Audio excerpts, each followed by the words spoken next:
Thank you, choir. Our second scripture is from the Gospel of Luke, chapter 19, verses 1 through 10. He entered Jericho and was passing through it. A man was there named Zacchaeus. He was a chief tax collector and was rich. He was trying to see who Jesus was, but on account of the crowd he could not, because he was short in stature. So he ran ahead and climbed a sycamore tree to see him, because he was going to pass that way. When Jesus came to the place, he looked up and said to him, "Zacchaeus, hurry and come down, for I must stay at your house today." So he hurried down and was happy to welcome him. All who saw it began to grumble and said, "He has gone to be the guest of one who is a sinner." Zacchaeus stood there and said to the Lord, "Look, half of my possessions, Lord, I will give to the poor, and if I have defrauded anyone of anything, I will pay back 4 times as much."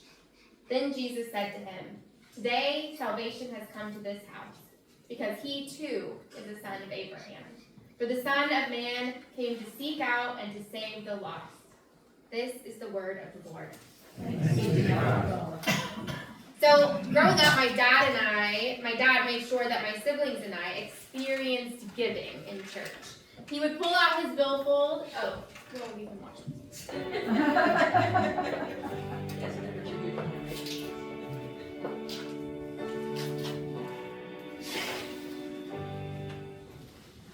So thanks to Kobisi for making our lovely graphics and videos. And my dad also liked to give money, and he would pull out his billfold and hand us $1. This was like what our offering plate looked like. And he would give it to us without even asking, which was almost startling to me because, we were not shy. We were very good at asking for money outside of church, and we would beg him for money for other things: candy, toys, a snack from the gas station, souvenirs, you name it. And he would resist, sometimes relent. Sometimes he just kept his wallet firmly in his pocket. But in church, he just handed us that $1 every single time. No questions asked. And as time went by, I learned that my dad gave in multiple ways, not just at church. I learned that the sheets of stickers that he would give me each month came from the mail, from organizations that he gave money to support. And stickers, small notepads, those were all gifts of thanks that he was getting in return for giving, and it was also a request for more money. So I started getting fascinated by this idea of giving, especially if you might get some stickers in return. So one Sunday, I decided to try my hand at it. I collected all my change, my quarters, my dimes, my nickels, my pennies, and I brought it to church in a heavy bag in my purse. When the offering plate came by, I got out my bag and I dumped it all in. The clatter was magnificent. Coins everywhere. Every head in the room turned, and I looked up only to see my dad's face. He had a mixture of like a scowl and a grin.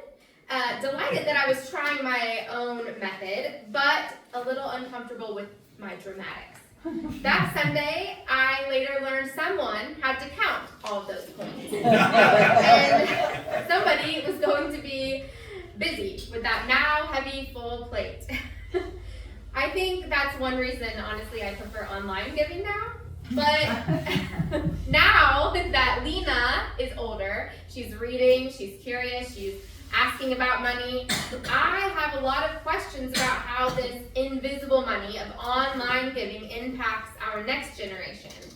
Because, I remember money was a tangible thing, right? Getting my first checkbook. When I was in middle school, I was so excited. I wrote my first 2 checks for only a little bit over $2 each. I've never written a check that small again. And nowadays, I don't even write checks.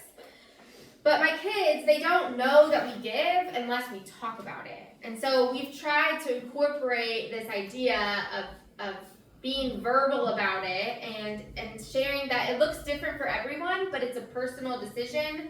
But it happens through more than just money.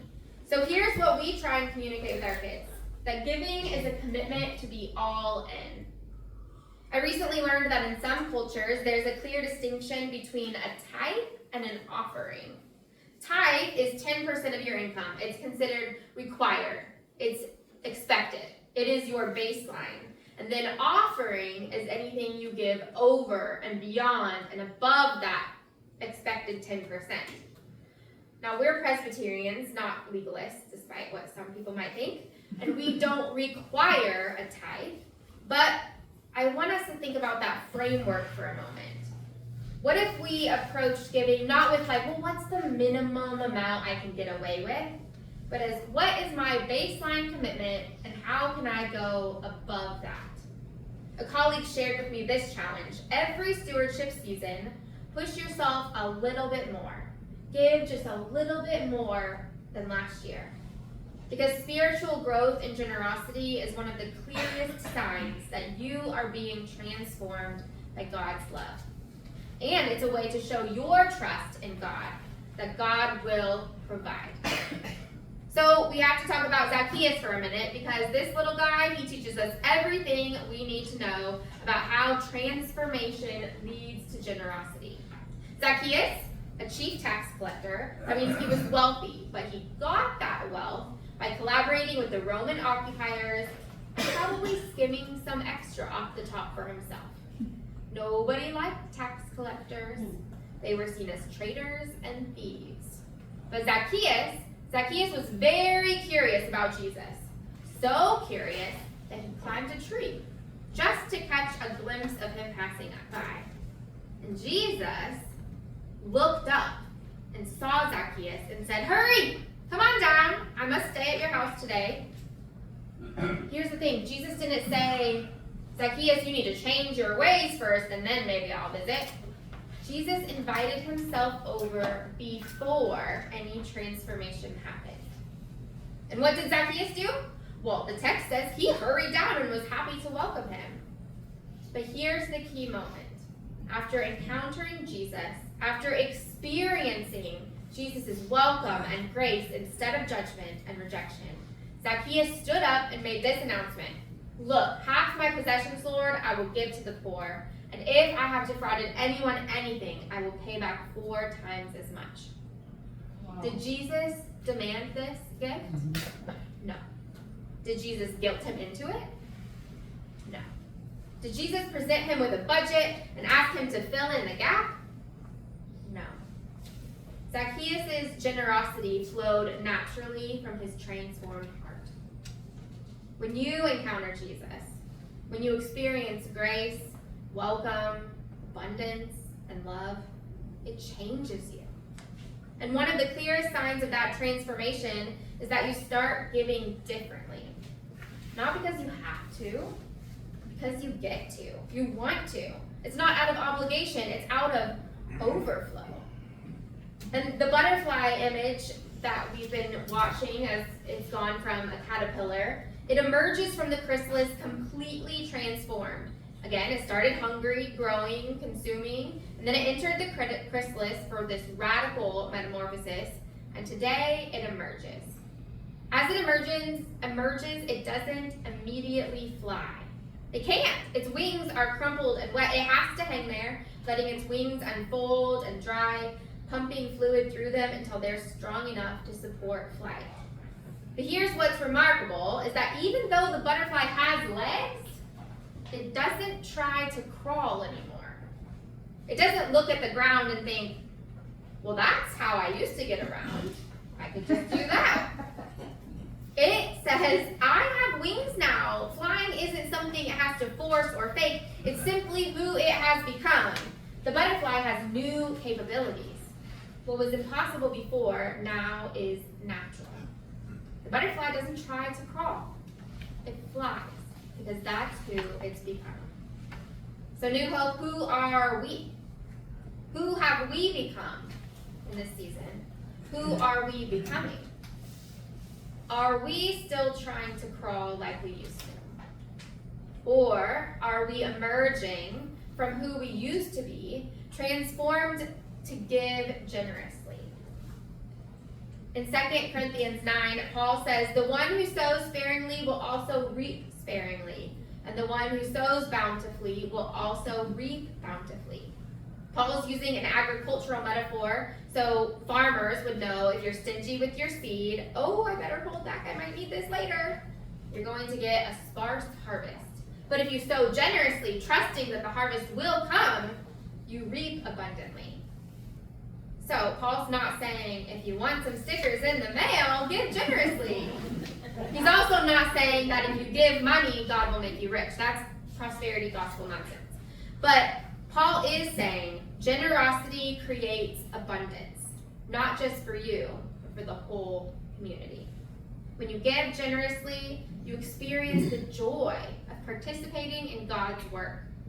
Your faith grows because you are trusting God's provision. The ministry you support, it transforms lives.